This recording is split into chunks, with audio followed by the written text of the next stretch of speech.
पश्चिम class पर आपका स्वागत है। CTET paper 2 part number 33। प्रश्न नंबर 1, कोशिका झिल्ली का मुख्य कार्य क्या है? ए, केवल जल को प्रवेश देना। बी, केवल गैसों का आदान प्रदान करना। सी, कोशिका को कठोरता प्रदान करना। डी, पदार्थों के चयनात्मक आवागमन को नियंत्रित करना। इसका विकल्प नंबर डी आंसर सही हो जाएगा, पदार्थों के चयनात्मक आवागमन को नियंत्रित करना। प्रश्न नंबर 2, माइटोकॉन्ड्रिया को पावर हाउस क्यों कहा जाता है? ए, इसमें डीएनए नहीं होता। बी, ये कोशिका विभाजन कराता है। सी, यह प्रोटीन संश्लेषण करता है। डी, यह एटीपी के रूप में ऊर्जा उत्पन्न। इसका विकल्प नंबर डी आंसर जो है सही हो जाएगा, यह एटीपी के रूप में ऊर्जा उत्पन्न करता है। प्रश्न नंबर 3, निम्न में से कौन सा ऊतक पौधों में जल एवं खनिजों का परिवहन करता है? A, phloem. B, collenchyma. C, parenchyma. D, xylem. इसका तो आंसर हो जाएगा जाइलम। फ्लोएम क्या काम करता है? फ्लोएम जो है भोजन का परिवहन करता है। प्रश्न नंबर 4, मनुष्य में गैसों का आदान प्रदान मुख्यतः कहाँ होता है? A, trachea. B, bronchi. C, bronchioles. D, alveoli. इसका विकल्प नंबर डी आंसर जो है सही हो जाएगा, एल्वियोलाई। प्रश्न नंबर 5, प्रकाश संश्लेषण में ऑक्सीजन किस अणु के विघटन से मुक्त होती है?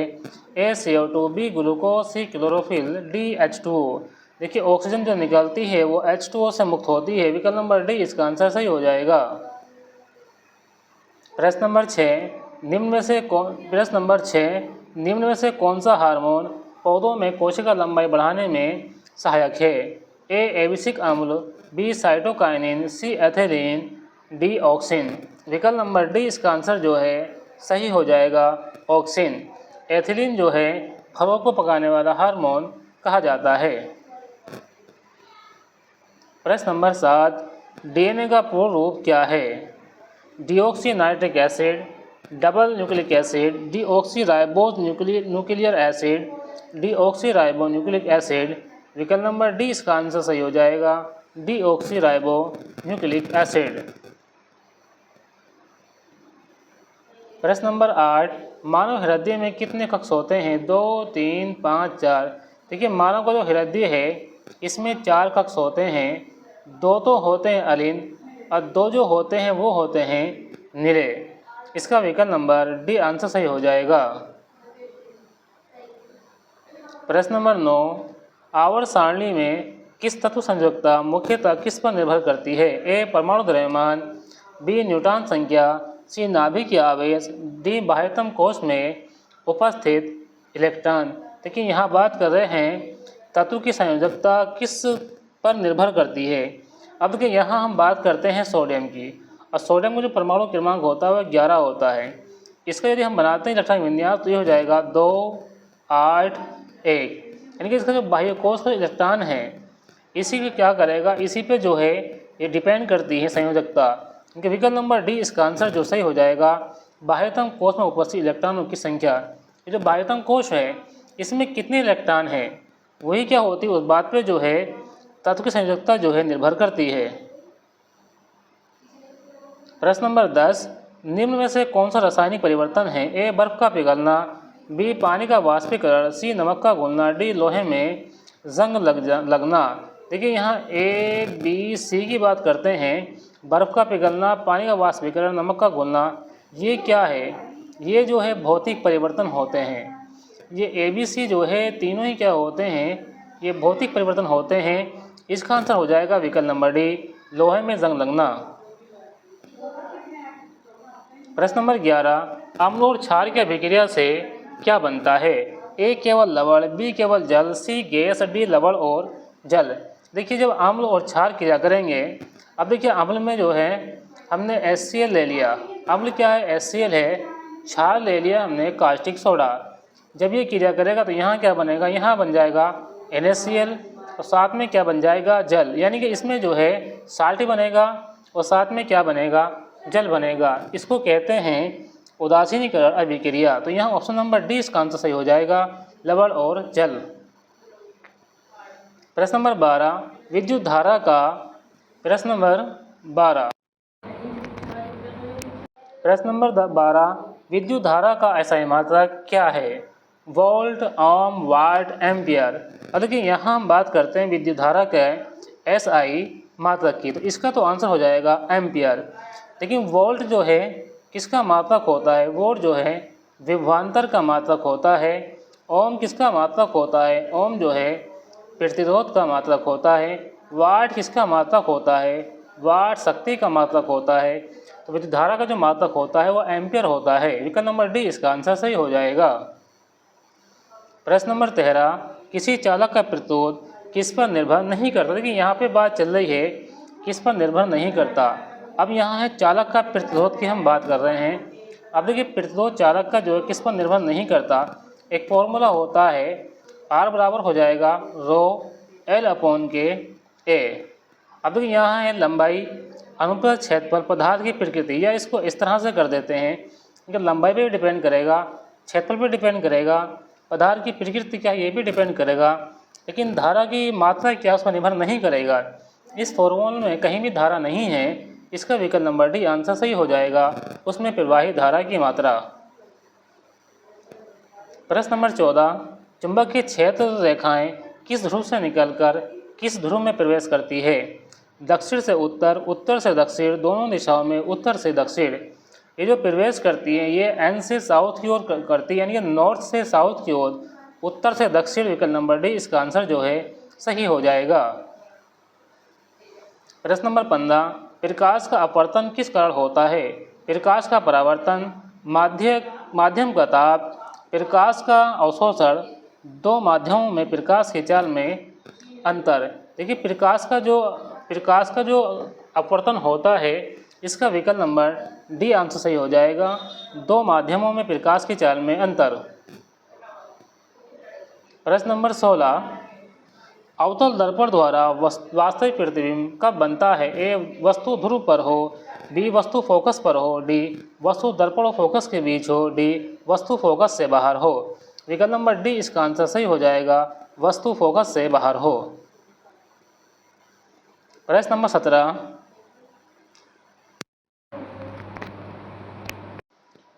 17 निम्न में से कौन सा ऊर्जा का नवीकरणीय स्रोत है? ए कोयला, बी पेट्रोलियम, सी प्राकृतिक गैस, डी सौर ऊर्जा। देखिए नवीकरणीय स्रोत इसमें कौन सा है? नवीकरणीय स्रोत जो है इसमें सौर ऊर्जा है।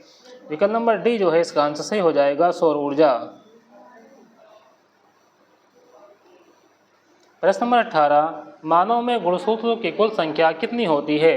23, 24, 44, 46। देखिए मानव में गुणसूत्र की संख्या जो होती है वो कितनी होती है? वो होती है 46। 46 जो होते हैं मानव में गुणसूत्र पाए जाते हैं। लेकिन यहीं पे बात कर दे कितनी जोड़ी होती है, तो जोड़ी की बात करेंगे तो इसमें जो है 23 जोड़े गुणसूत्र पाए जाते हैं। लेकिन यहाँ कुल संख्या है तो संख्या तो 46 हो जाएगी, लेकिन यहीं जोड़ी आ जाती तो हम आंसर लगाते 23 पे। प्रश्न नंबर 19 यदि किसी पदार्थ का पेच बराबर 2 है तो वह होगा। देखिए पेच मान की हम बात करते हैं, पेच मान जो होता है 0 से 14 तक होता है। 7 अगर पेच मान है तो वो क्या हो जाएगा? उदासीन हो जाएगा। पेच मान 7 से 14 की ओर जो होता है वो क्षारीय, यहाँ क्षारीय क्रम होता है, क्षार होता है। 0 7 होगा तो ये क्या होगा? अम्ल होगा। यानी पेच मान जितना कम होता है उतना ही अधिक अम्लीय होता है, पेच मान जितना अधिक होता है उतना ही होता है क्षारीय होता है। यानी कि 7 से 0 की ओर पेच मान बढ़ता है, अम्लता क्रम बढ़ता है, और 7 से 14 की ओर क्षारता क्रम बढ़ता है। जितना पेच मान कम होगा उतना ही अधिक क्या होगा? अम्लीय होगा। तो विकल्प नंबर डी इसका आंसर सही हो जाएगा, प्रबल अम्लीय। प्रश्न नंबर 20 विद्युत शक्ति पावर का सूत्र क्या है? V/I, I/R, V गुणा R, V गुणा I। देखिए पावर का जो सूत्र होता है वो होता है VI, यानी कि V गुणा I। तो विकल्प नंबर डी इसका आंसर सही हो जाएगा, V गुणा I। प्रश्न नंबर 21 प्रकाश संश्लेषण की दर को सर्वाधिक प्रभावित करने वाला कारक कौन सा है? ए मिट्टी का आकार, बी पत्ती का आकार, सी तने की लंबाई, डी प्रकाश की तीव्रता। विकल्प नंबर डी इसका आंसर सही हो जाएगा, प्रकाश की तीव्रता। प्रश्न नंबर 14 तंत्रिका कोशिका का वह भाग जो आवेग को कोशिका शरीर से दूर ले जाता है कहलाता है। डेंड्राइट, सिनेप्स, कोशिका शरीर, एक्सॉन। विकल्प नंबर डी आंसर सही हो जाएगा, एक्सॉन।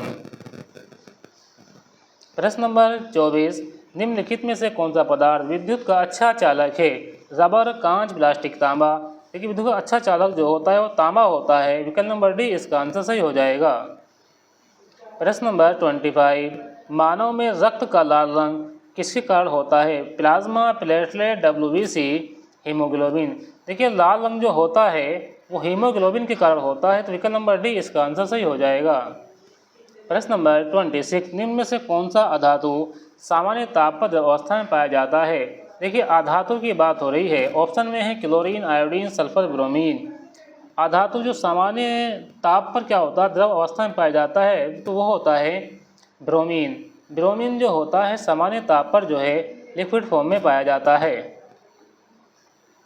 प्रश्न नंबर 27, यदि किसी उत्तल लेंस की फोकस दूरी 20 सेंटीमीटर है तो उसकी शक्ति क्या होगी?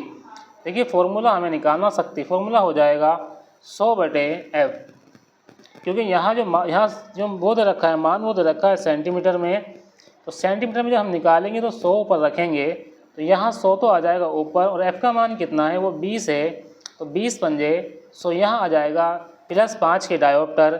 प्लस नंबर डी, विकल्प नंबर डी इसका आंसर जो है सही हो जाएगा। प्रश्न नंबर 28, जैव विविधता बायोडाइवर्सिटी का संरक्षण मुख्यतः क्यों आवश्यक है? ए, केवल पर्यटन बढ़ाने के लिए, बी, केवल वन उत्पादन बढ़ाने के लिए, सी, केवल औषधि निर्माण के लिए, डी, पारिस्थितिकी संतुलन बनाए रखने के लिए। विकल्प नंबर डी इसका आंसर जो है सही हो जाएगा, पारिस्थितिकी संतुलन बनाए रखने के लिए। प्रश्न नंबर 29, निम्न में से कौन सा ऊष्मा का सर्वोत्तम चालक है? ए, लकड़ी, बी, प्लास्टिक, सी, कांच, डी, चांदी। देखिए ऊष्मा का सर्वोत्तम चालक की बात है तो विकल्प नंबर डी इसका आंसर सही हो जाएगा, चांदी। प्रश्न नंबर 30,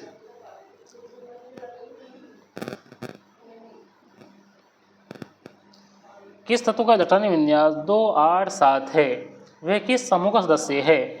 अब देखिए 2, 8, 7 की हम बात करते हैं तो ये किसका इलेक्ट्रॉनिक विन्यास है? 8, 2, 10 और 7, 17।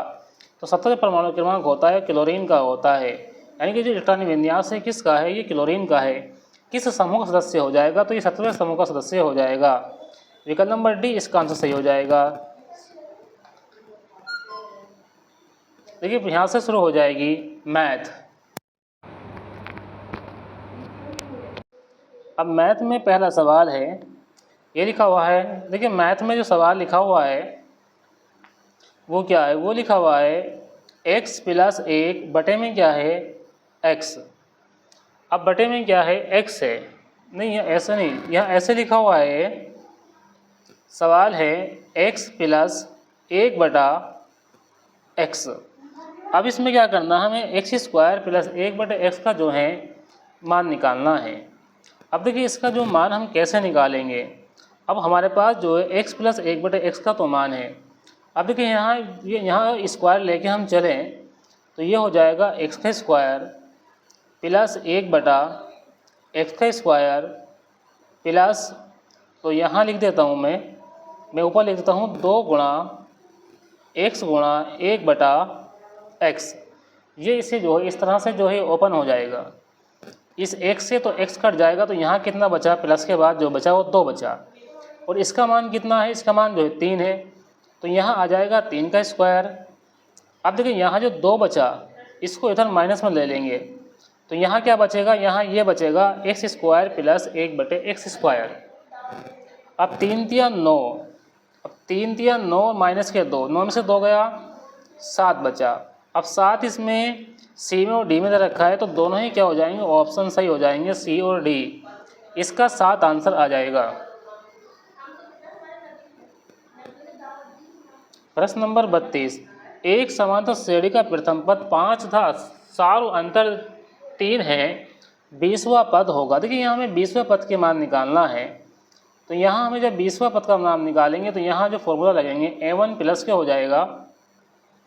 अब देखिए यहाँ हो जाएगा n - के d। अब देखिए यहाँ मान निकालेंगे, यहाँ हो जाएगा n - के 1 तो यहाँ हो जाएगा डी, यानी ये 1 लिखा हुआ है तो प्रथम पद क्या है 5 है। अब n का मान कितना है 20 माइनस ये 1 हो जाएगा, d का मान कितना है 3 हो जाएगा। तो 5 प्लस 20 में से गया 19, 19 गुणा 3, 19 दिया 63। देखिए यहाँ पे हो गया 3, यहाँ पे क्या आया था 3 आया था, 19 दिया 63, तो यहाँ आ जाएगा 63। ये कितना है 5 प्लस हो जाएगा, नहीं 19 दिया 57, यहाँ आ जाएगा 57, ये आगे 57, 57 यहाँ कितना है 5 प्लस हो जाएगा, और 57 में 5 जोड़ना कितना आ जाएगा, ये आ जाएगा 62। तो इसका जो है विकल्प नंबर डी आंसर सही हो जाएगा 62। प्रश्न नंबर 33, यदि किसी त्रिभुज के कोणों का अनुपात 2:3:4 है तो सबसे बड़ा कोण होगा। देखिए यहाँ है 2x प्लस 3x और प्लस के 4x, इसका योग होता है 180 डिग्री। इसको जोड़ेंगे 3 4 7 और 2 9, तो ये हो जाएगा 9x बराबर हो जाएगा 180, डिवाइड करेंगे तो 9 दूनी 18, ये कितना आ गया, x का मान जो आ गया वो 20 आ गया। अब सबसे बड़ी संख्या जो है इसमें 4 है, यानी कि 4x लेंगे तो 4 गुणा x का मान कितना है 20, तो 20 को कितना आ गया 80।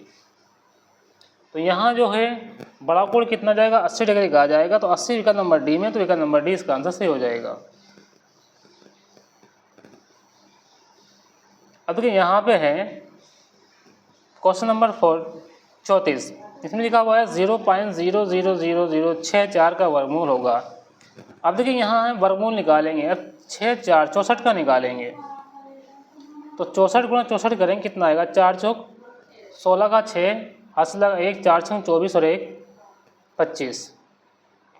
अब देखिए यहाँ 2 ऑप्शन हैं जिसमें आखिर में जो है 6 है, एक तो 16 वाला है, एक ये वाला है। अब देखिए आगे देखते हैं, 6 से 6 चौक 24 का 4, हासिल लगे 2 6 36 और 2 38। इसको जब जोड़ेंगे 6 तो यहाँ आ जाएगा। अब देखिए यहाँ तक 6 चौक 24 का 4, अब ये जाएगा 6 चौक 24, 24 का 4, हासिल लगे 2 6 36 और 2 38। अब देखिए यहाँ इसको वर्गमूल निकालेंगे हम, कितना बैठेगा, 64 की 64 से करेंगे तो 4 चौक 16 का 6, हासिल लगा 1, 4 छंग 24 और 1 25, 6 चौक 24। अब देखिए ये कितना आ गया, ये आ गया हमारा 256। अभी 256 जो है इसमें एक ही है, तो विकल्प नंबर डी जो है इसका आंसर क्या हो जाएगा, सही हो जाएगा। प्रश्न नंबर 35, यदि किसी वृत्त की त्रिज्या दोगुनी कर दी जाए तो क्षेत्रफल होगा। देखिए क्षेत्रफल क्या होता है वृत्त का, ये होता है पाई आर स्क्वायर।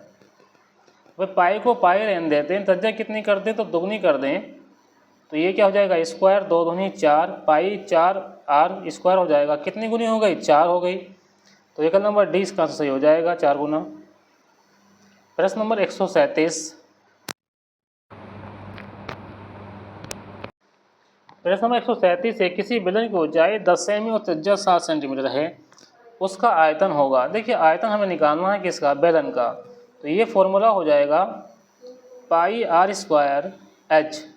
अब देखिए पाई का मान कितना होता है, पाई का मान हम लिखेंगे 22/7, आर का मान कितना है 7 और 7 स्क्वायर 2 बार लिखेंगे, एच का मान कितना है 10 है। अब देखिए यहाँ इसको जो है डिवाइड करेंगे, 7 से 60 काटेंगे, 7 दूनी 14 का 4, हासिल लगे 1, 7 दूनी 14 और 1 15, 154 आ गया। अब 154 आगे 0 लगा देंगे, ये क्या 1540, 1540 जो है विकल्प नंबर डी इसका सही हो जाएगा, 1540 सेंटीमीटर की घात 3।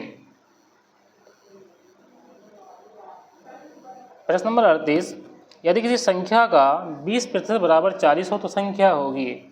देखिए संख्या को x मानेंगे, 20/100 आएगा, बराबर में आ जाएगा 40, तो यहाँ लिखेंगे 20 पंजे 100, तो ये हो जाएगा 40 गुणा 5 और 5 चौक 20, ये हो जाएगा 200। इसका ऑप्शन नंबर जो है 4 सही हो जाएगा डी, 200 इसका आंसर आ जाएगा विकल्प नंबर डी। प्रश्न नंबर 39 है, दो संख्याओं का एचसीएफ 12 और एलसीएम 180 है तो एक संख्या 36 से दूसरी संख्या क्या होगी।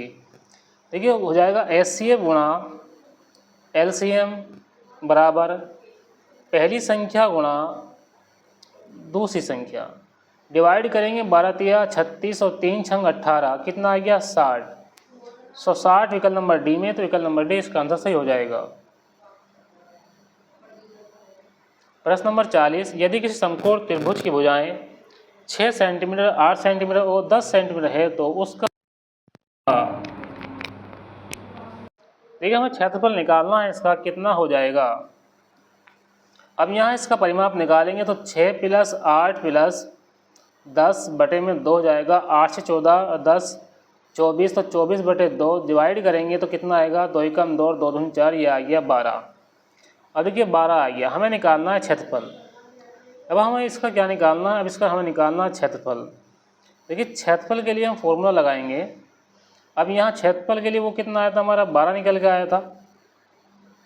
अब देखिए 12 गुणा, अब 12 में से गया 6 तो कितना बचेगा 6, 12 में से 8 गया कितना बचा 4, 12 में से 10 गया कितना बचा 2, ये आ गया।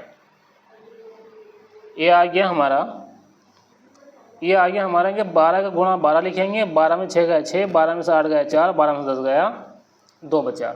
अब देखिए इसको आगे अगर हम बढ़ाएं किस तरह से हम इसको लिखेंगे, तो इसको हम लिख दें, ये हो जाएगा 2 दूनी 4 और 4 तिया 12, इसके हमने फैक्टर कर दिए, ये हो जाएगा 2 गुणा 3 और यहाँ हो जाएगा 2 गुणा 2 और 2 गुणा 2। देखिए यहाँ भी 2 है, यहाँ भी 2 है, यहाँ भी 2 बार 2 है, यहाँ 2 बार क्या है 3 बार 3 है। एक इसमें से ले लेंगे, एक यहाँ से ले लेंगे 3 में से, एक इस 2 में से ले लेंगे और एक इस 2 में से ले लेंगे, कितना गया 2 दूनी 4 दूनी 8 और 8 तिया 24, यानी कि यहाँ कितना आ गया 24 आ गया। तो 24 विकल्प नंबर डी में दे रखा है, 24 सेंटीमीटर स्क्वायर, विकल्प नंबर डी इसका आंसर सही हो जाएगा।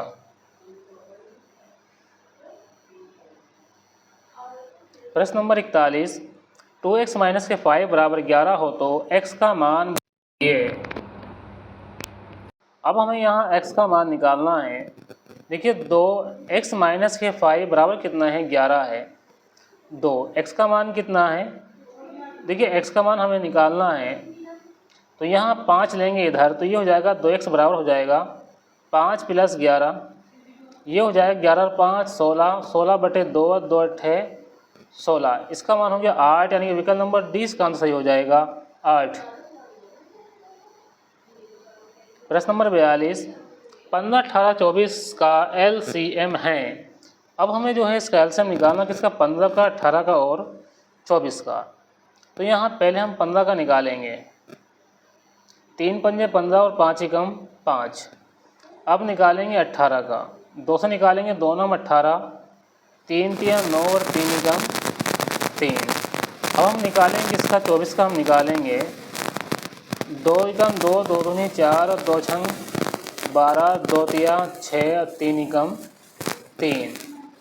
तो यहाँ कितना आ गया, देखिए यहाँ आ गया, यहाँ हम लिखेंगे पहले हम लिखेंगे इसका 15 का, तो ये लिखा हुआ है 3 गुणा 5, फिर लिखेंगे 18 का, तो ये हो जाएगा 2 गुणा 3 गुणा 3, फिर लिखेंगे 24 का, तो 2 गुणा 2 गुणा 2 गुणा 3।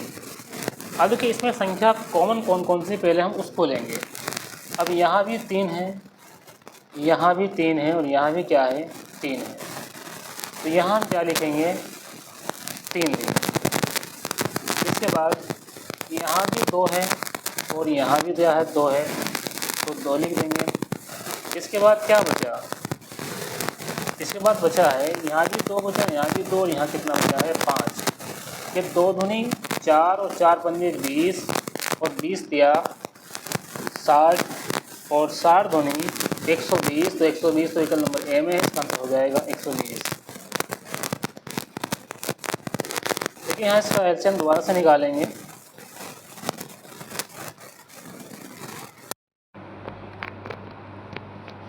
इसका एलसीएम निकालेंगे, पहले हम निकालेंगे 15 का,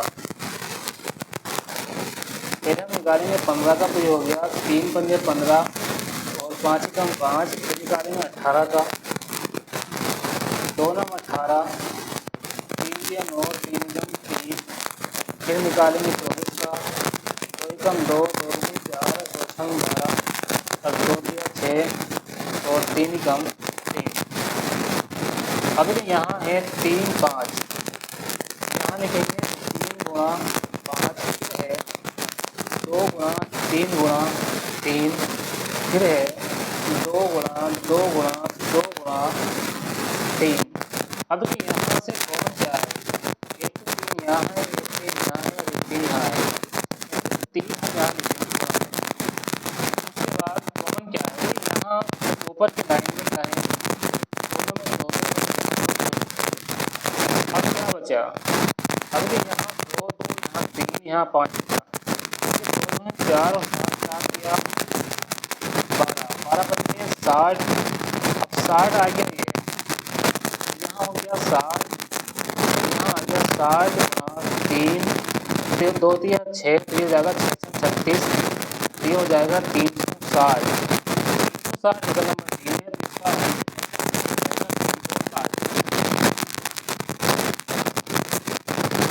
प्रश्न नंबर 43, यदि किसी वर्ग का विकर्ण 10 की घात √2 है तो उसकी भुजा होगी। अब ये भुजा निकालने के लिए फॉर्मूला क्या होता है, विकर्ण ऊपर लिखेंगे, ऊपर लिखेंगे √2, विकर्ण कितना है 2 √2 बटे में आ जाएगा 2 √2, इससे निकल गया कितना बचा 10, 10 नंबर 3 है तो एक नंबर डी से हो जाएगा 10 सेंटीमीटर। प्रश्न नंबर 44, एक वस्तु का मूल्य 1000 रुपये है, 20% छूट के बाद विक्रय मूल्य होगा। अब यहाँ आपके मूल्य रखा 1000, लिखेंगे 1000।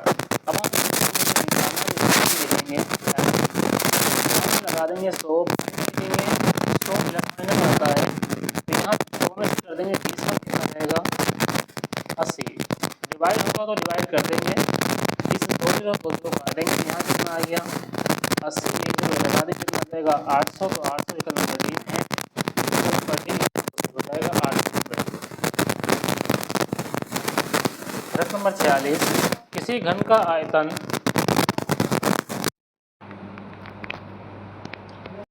40, किसी घन का आयतन 550 सेंटर घात 3 तो इसकी भुजा होगी। अब देखिए भुजा होगी, ये किसका घन है, ये घन जो होता है ना 8 का होता है, तो एक नंबर डी इसका से हो जाएगा 8 सेंटीमीटर। नंबर 47, यदि किसी आयत का परिमाप 30 है और लंबाई 10 सेंटीमीटर चौड़ाई होगी। देखिए परिमाप तो लिखेंगे यहाँ लिखेंगे 2, फॉर्मूला हो जाएगा ब्रैकेट से पहले 2 लंबाई प्लस चौड़ाई, ये हो जाएगा लंबाई प्लस चौड़ाई।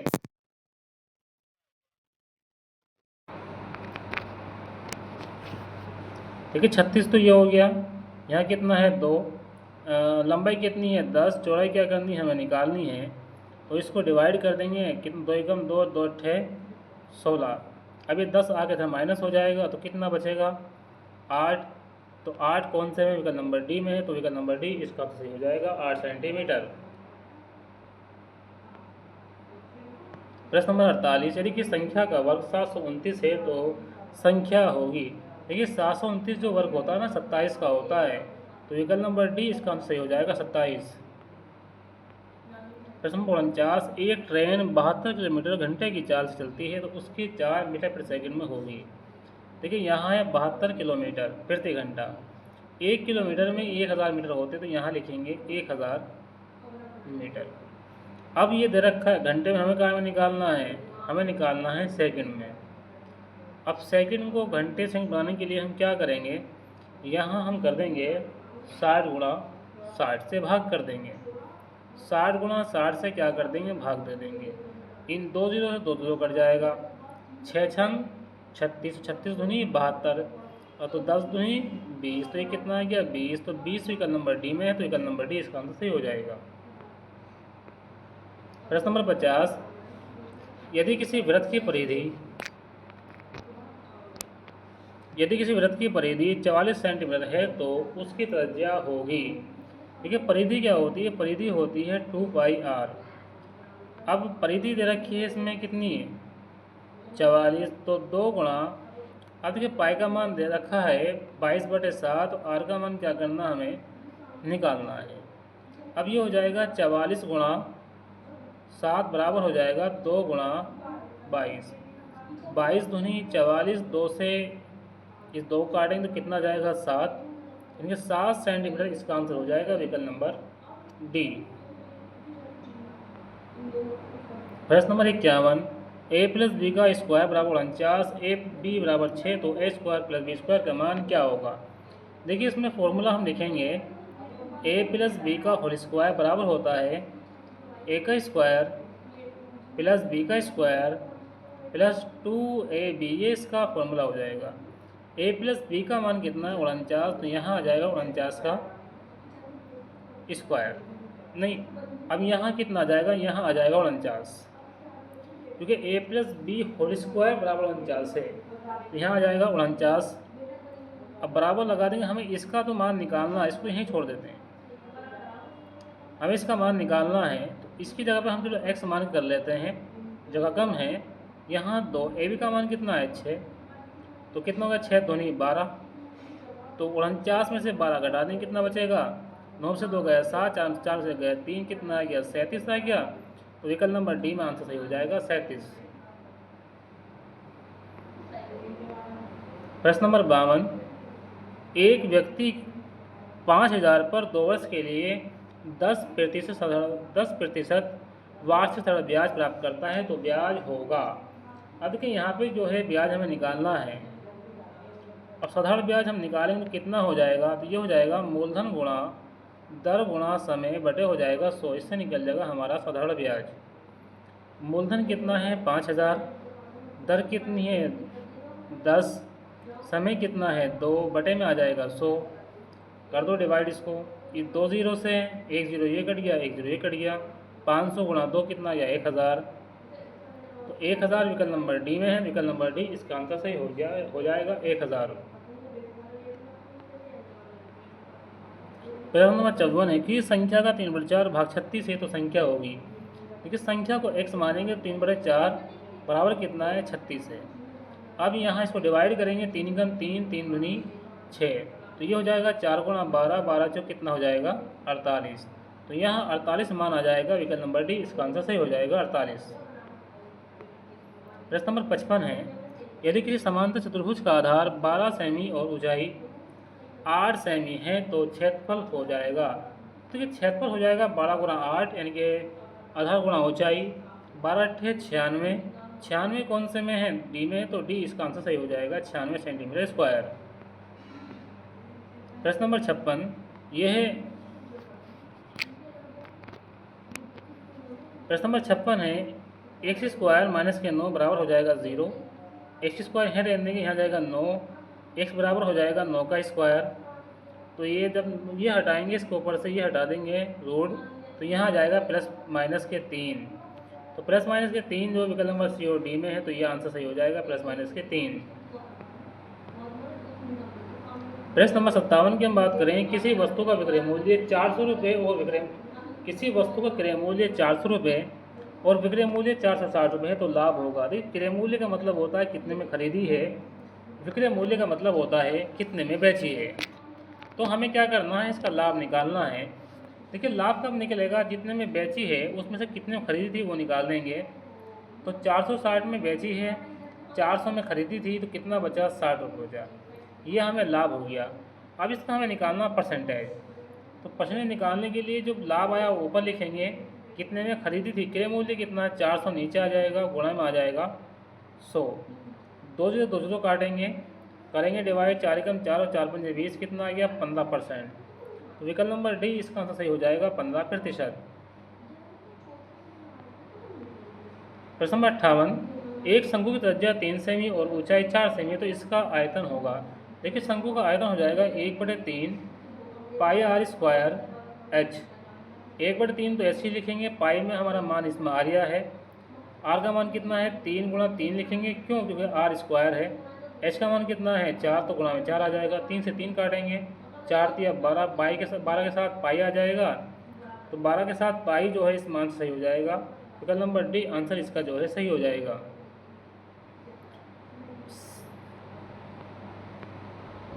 प्रश्न नंबर 59, यदि 5 पुरुष किसी कार्य को 12 दिन में पूरा करते हैं तो 10 पुरुष उसी कार्य को कितने दिन में पूरा करेंगे। अब देखिए 10 पुरुष उस कार्य को कितने दिन में करेंगे, तो यहाँ हो जाएगा 5 गुणा 12, इधर हो जाएगा 10 गुणा डी। तो डिवाइड कर देंगे, 5 दूनी 10 और 2 छंग 12, कितने दिन हो जाएंगे? 6 दिन हो जाएंगे। तो विकल्प नंबर डी इसका आंसर सही हो जाएगा, 6 दिन।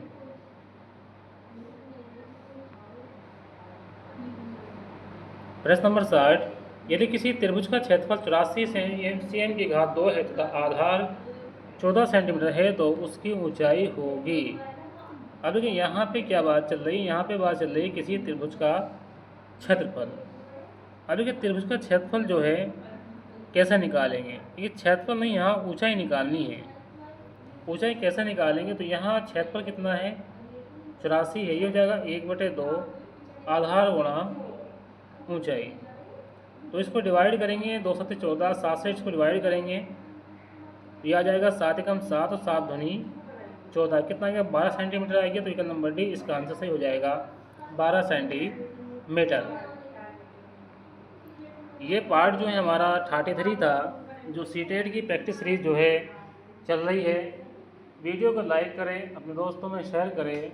इस तरह की प्रैक्टिस पाने के लिए चैनल को ज़रूर सब्सक्राइब करें। मिलते हैं आपसे नेक्स्ट वीडियो में। Thanks for watching this video.